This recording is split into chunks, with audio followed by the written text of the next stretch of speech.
Uh, I think we're live. Are we live? The manager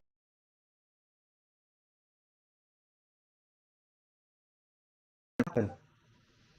No. Okay, we're good. We good? Disconnect the thing so it doesn't interfere with it, because I don't need to deal with it right now. All right, we're good. I set it up so it's not interfering with anything. Um, cool. Welcome to the live stream. I'm really excited to show you guys this entire product. This is gonna be a brand new permanent live stream setup for me for when I do live. Cameras over here. I have like two cameras set up, right? I got one camera here and one camera for this other thing pointing over here. So I'm really excited about this. That's bugging the fuck out of me. Who knows? Is that better? Is that better? I feel like that's better. Is that better? Is that better? More straight? Hey puppy, hey angel. So we're gonna be doing some testing here. It's late. Late. 8:27. That's not late. Stop capping. And so yeah, we're gonna be doing some testing performance on this one versus my desktop, which is $6,000 build, right? This stream that you're watching on is on the $6,000 PC build. It has 128 gigabytes of RAM, RTX 3090, and it's running on a Samsung NVMe that's Gen 4 SSD, because that's as fast as SSDs as could get. The RAM speeds on this is 3600, so yeah, just to give you guys some information when we're doing these tests. So let's get into the actual testing in terms of like all this. This is my coffee. Ignore my coffee. So I uploaded my Vegas file, right? And this has different power modes. This is my new $2,000 setup.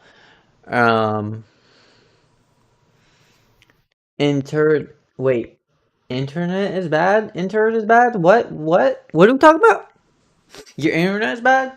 So we're comparing a $2,000 setup versus a $6,000 setup. Now keep in mind my $6,000 setup that I'm using right now to do this live stream came out in 2021. The GPU came out in 2021. The CPU came out in 2021. The motherboard came out in 2021. So this is a 4-year difference gap. But what's astounding with this versus this PC right here is the CPU built in here. This is the AMD AI 395 AI plus 395. There's what? No. Sensor hub? What's the sensor hub for? What? What did I do? To play around with this thing. And so there's gonna be a lot of stuff that I don't know about this system yet, because I've only been doing this test for a little bit. I just got this 5 hours ago. Sorry, 4 hours ago. So let's go get into the rendering real quick for you guys, because I don't know how long this is going to take to render, but we are going to be rendering the same project as we are rendering on my desktop. So this project that I upload on my YouTube channel is the exact same. The only difference is I don't have the endings, but that's the thumbnail, so I don't really need that. I just want to render a video file project. The settings I have on this is performance mode.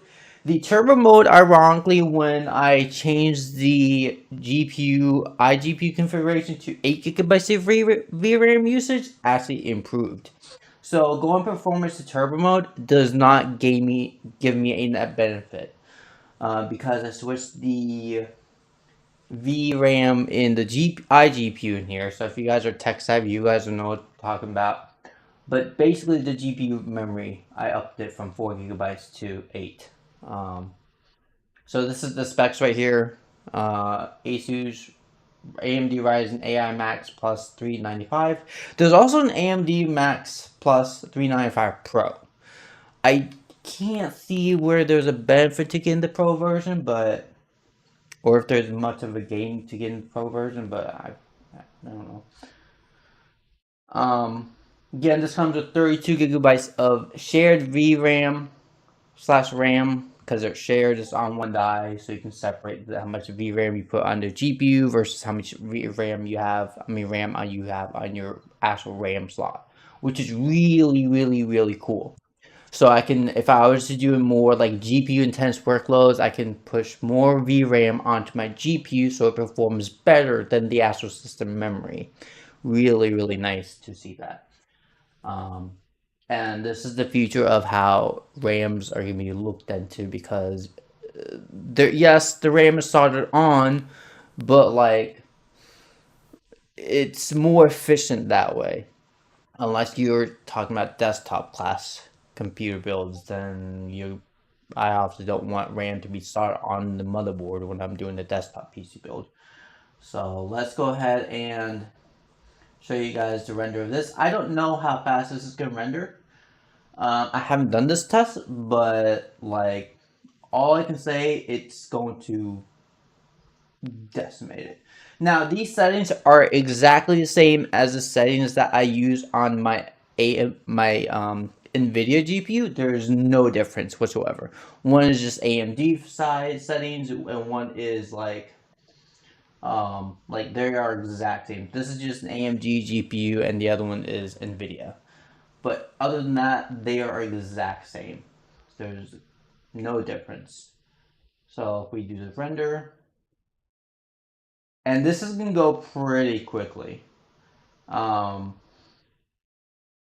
so this is already at 62, 60, 61.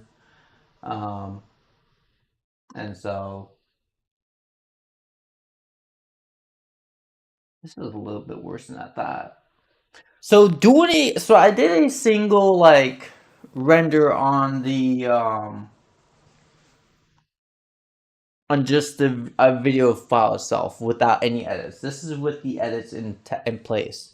So this is a massive difference when you're doing like one single file versus when you're rendering a video itself where it has a lot of different edits and stills and effects. This may not perform as well as I was expecting, but again, we're not on turbo mode. We're on performance mode. We're plugged in, and so it's and the fan is kicking in a bit here now. So yeah, I don't expect this to be popular, but if you're into tech, you may want to see this video in terms of performance. Oh, it's 1064. So Cinebench wise, the CPU score on this is like on this level performance is like identical to like what you'd see on the fuck. What happened there?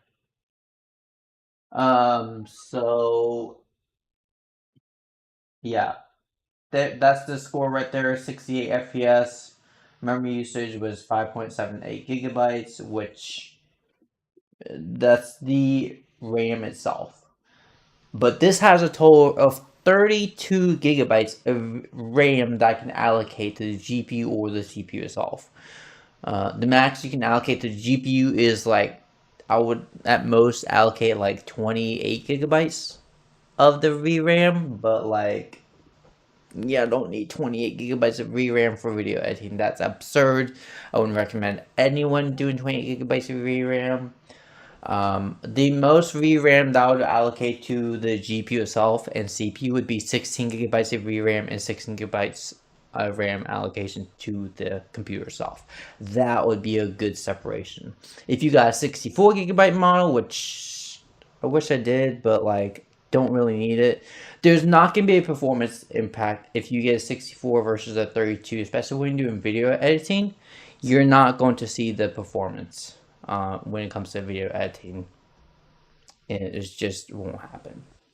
If you're doing like AI or you're doing like graphically intense workload like using Blender and um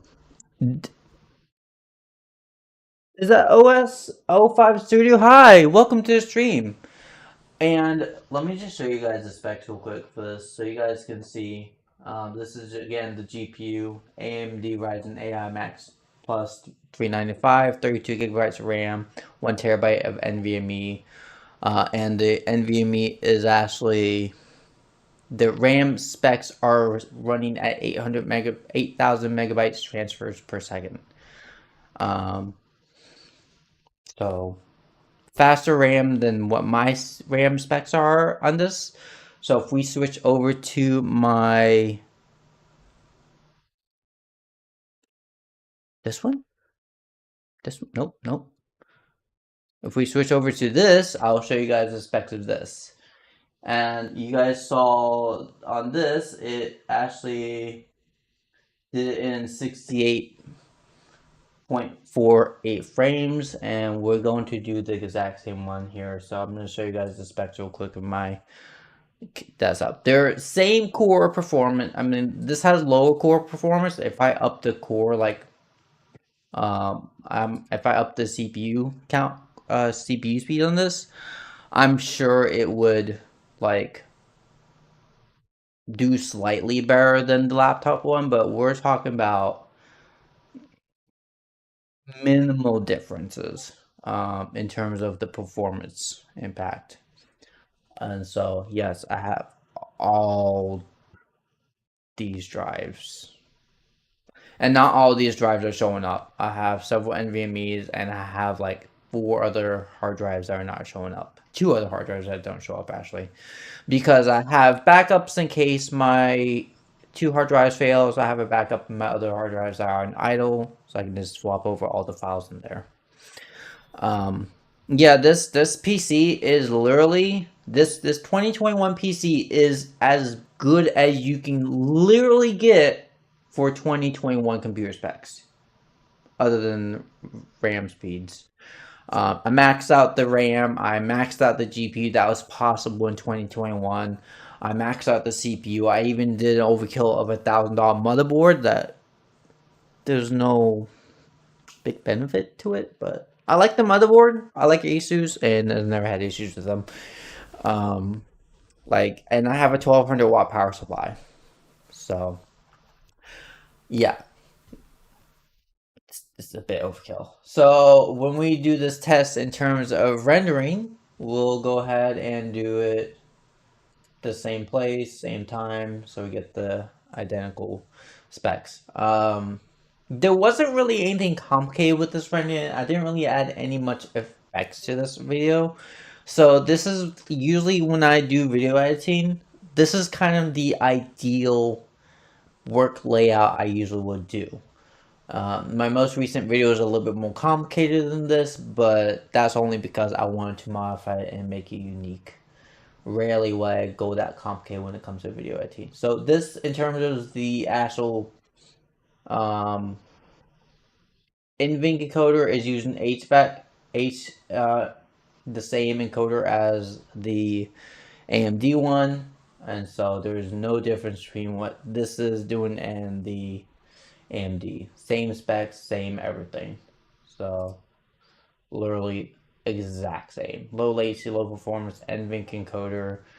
NVIDIA uses actually the HE's VC encoder versus the AMD encoders. A little bit different. Hey, Amy, welcome to the stream. I think he's pro, guys. I actually love tech, right? Tech is one of my favorite things, and so I love talking about tech stuff. In terms of speed-wise, we should get almost identical performance in the average speeds of the performance here. So there really shouldn't be any difference. Again, this laptop is on performance mode, not the ultra mode, and so I'm a tech nerd for only AMD. Well, I'm a tech nerd for AMD and Intel and Nvidia. I prefer AMD to be honest, right? So my last two CPUs have been AMD. No, no, my most recent CPU for the PC that I have right here is AMD. My previous desktop was an i9-9900K, and this was a massive, massive upgrade. And I haven't needed to upgrade my CPU, right? Because, like, once you're at this level where you can do 4K 60 FPS rendering without any hiccups, and you can do 4K 60 FPS editing without really any hiccups, there's no real need to, like, buy a brand new CPU, right? Unless you want 4K 120 FPS for rendering, which would be nice. It would be nice. I would love that. Double the rendering speed, but like the the video time amount that the videos that the amount of like video footage that I render in terms of minutes is only less than like 10-minute long videos. So me upgrading to a C computer that can do 4K 120 FPS and rendering speed is not really that much. Is It's going to just cost me more money and money that I don't want to spend on like saving 5 extra minutes.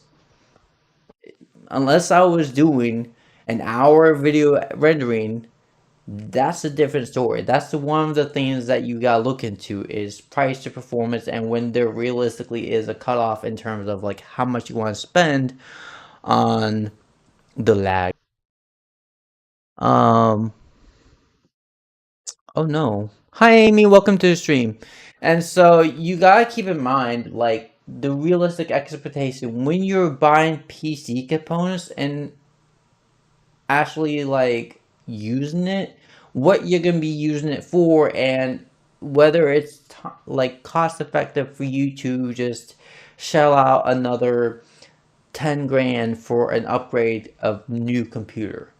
Um, for me to get massive improvement in performance, I would have to buy the most recent CPU that came out, the AMD Ryzen 9 9950X 3D. Okay, X3D, going X3D. I would also have to buy a brand new RTX 5090 and new RAM, and I would hope that would give me enough, maybe like 50% improvement in seep in rendering time. Is that going to happen? No. The process when do I have a Discord server? I do, yeah. It's in the description below. Or you can join here if you want. And so here if you want to join. And that's not it. Let's just do this one. Discord link.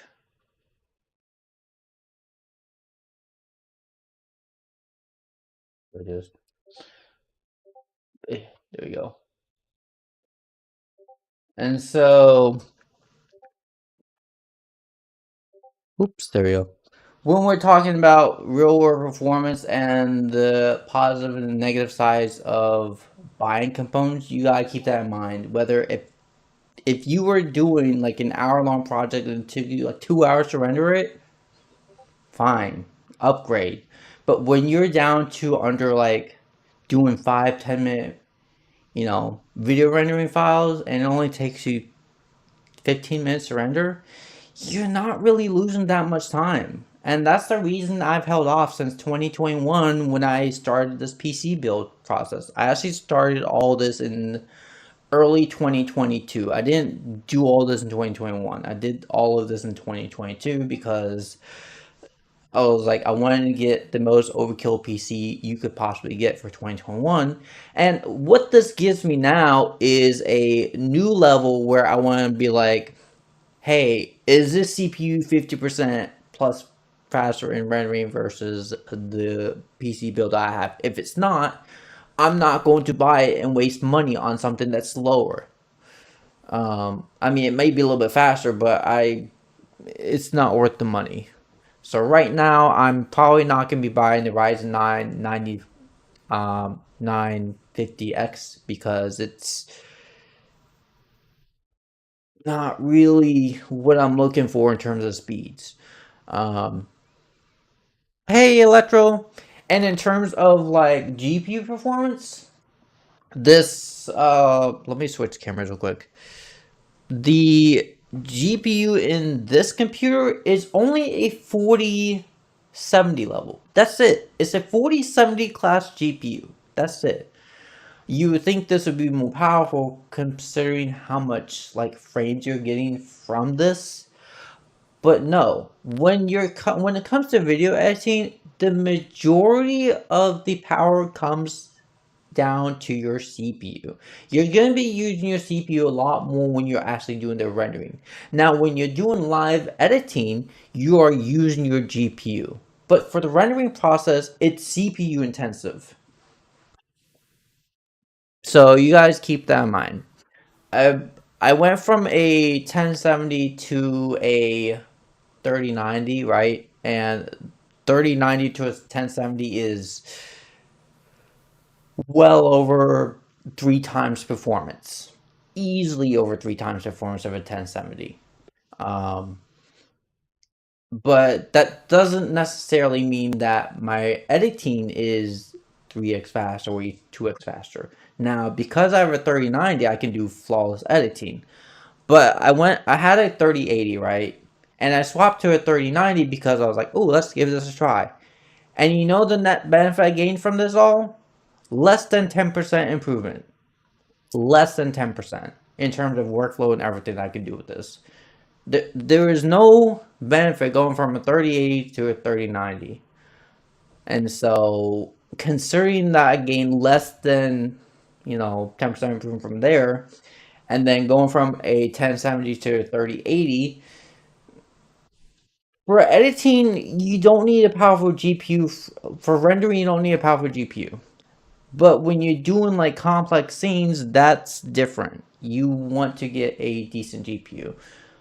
Um, but maybe not 3090 or 4090 or 5090 because they're not going to make that much a difference in terms of how you proceed to your editing and, doing all this because like this is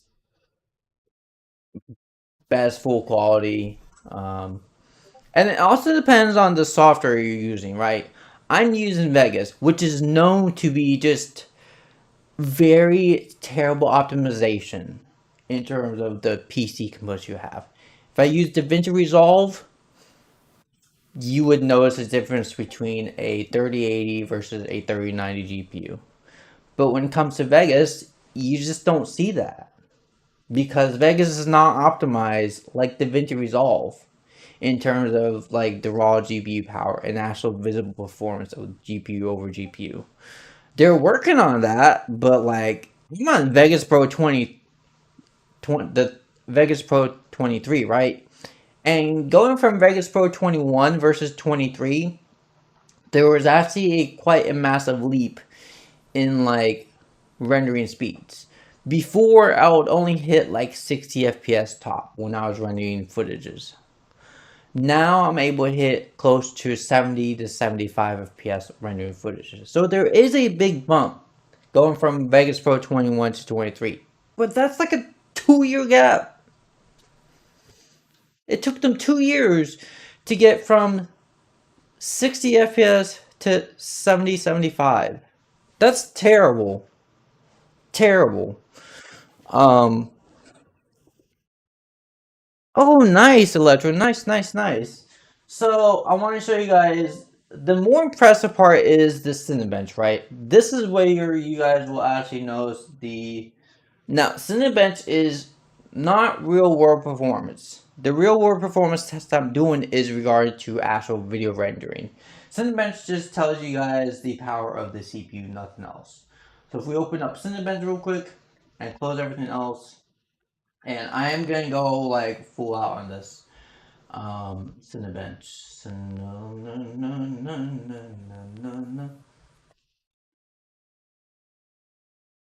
Go in our armor crate, and I will go ahead and just do turbo because this does matter for Cinebench. But again, turbo mode on Vegas Pro 23 on this does not necessarily matter. If I did a render on turbo, it actually would improve quite a bit. Um, but like I won't ever use turbo because it can degrade the CPU too much, and I feel like not. I'm back from AFK. Nice. Being a furry is you an adult thing, not a 67-year-old thing. I am not 67 years old. Do I look 67 years old? All right. Oh, we're talking about the 67 number meme. Oh my god. But yeah, if we go on turbo mode and we re-render this. Hello? Nope, know what's going on.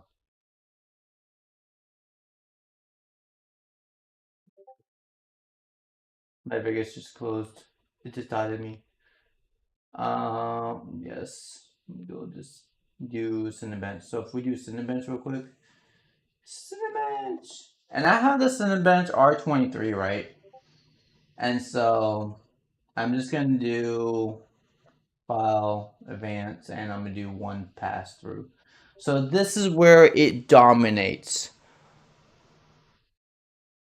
No, I'm only like 32 years old. And this is where it dominates in like CPU performance of my compared to my Ryzen 9 5950X. Like it crushes it.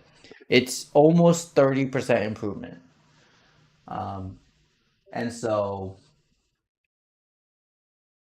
I'll show you guys on this real quick. Yeah, it hits 30,595 F scores Cinebench, which is really, really good for a laptop CPU.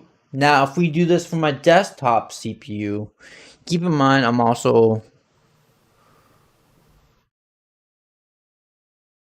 okay. So if I stop, you're just going to let me stay? Um, no, he's the random person is fine. He hasn't gotten too far. Um, so if we go to Cinebench on my actual desktop CPU, keep in mind I have programs open, so it may not perform as well, but it's still gonna hit between 23 to 2500. I mean 23, 25,000. So let me just swap this out. There we go. Um, not much. Let me go to Cinebench. Cinebench. Why are you trying to affect me somehow? Cinebench. Wait, I thought I had installed. What? Just reinstall it. That's so dumb.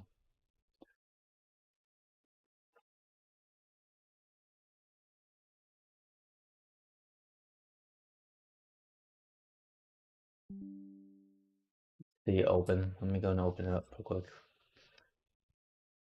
Yes, yes, yes, yes, yes. Alright, so let me go ahead and do advanced benchmarks off and I'm going to start. Again, we have other programs open like Discord, we have OBS, we're doing live streaming, so this is going to affect it quite a bit more. And so, yeah. Don't time me out. I have photos of, there's so much cool things. What? What? I have photos from video headquarters that I could DM you if you want to see. Oh, that would be epic. Yeah, let me. Yeah, I know I can't share that. How did you get photos of NVIDIA headquarters? Actually, I think they're public, unless you're talking about the inside. Yeah, because we have all these other programs running, my Cinebench score is it would be actually above the Xeon W3265 if none of my programs was running, but because of all my other programs running and we're doing live stream, it went down by like 2,000 points. So yeah, still very very good, and so it beats the AMD Threadripper last gen. Um, and so this This CPU on my laptop is faster than a freaking AMD Ryzen Threadripper 2990 WX. It's faster than a 3264 thread. Granted, it's second gen. It's a second gen Threadripper, so but still freaking impressive. It's toes to toes with this. Now, that doesn't mean that this is a terrible CPU. I'm sure for rendering purposes, this would crush my CPU and technically the CPU in the laptop. But for like CPU score, the laptop crushes it. So,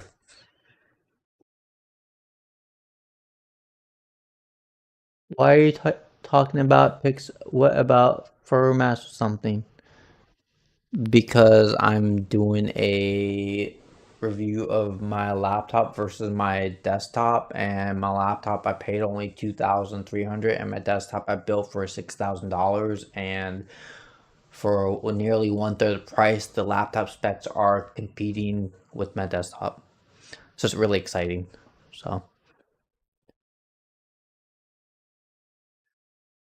yeah. I plan on taking this with me for vacation when I go down to visit my sister in Texas. And I also plan on doing a few videos using this as my main setup. And so that's about it in terms of the overall specs I want to share with you guys. It's very, very powerful. And the reason that I'm really happy about purchasing this, because my previous laptop, right, had an i7 11 something HX model in it. But that laptop also came out in 2021. See if I can pull it up actually for you guys. Without giving you guys my address. Amazon. I can just pull up the laptop here real quick. And let me see if I can do this.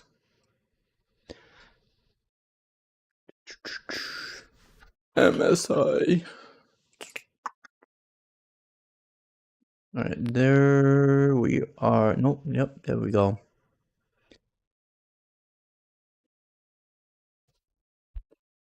So this was my last laptop that I had. My most recent one before I got this one, right? And that was my most recent one. And like it's very, very nice and very powerful, but like, it's nowhere near the power level of my desktop. And now I have a freaking laptop that goes toes to toes with my desktop in every aspect. The only aspect that it would not hit toes to toes is the RTX 3090.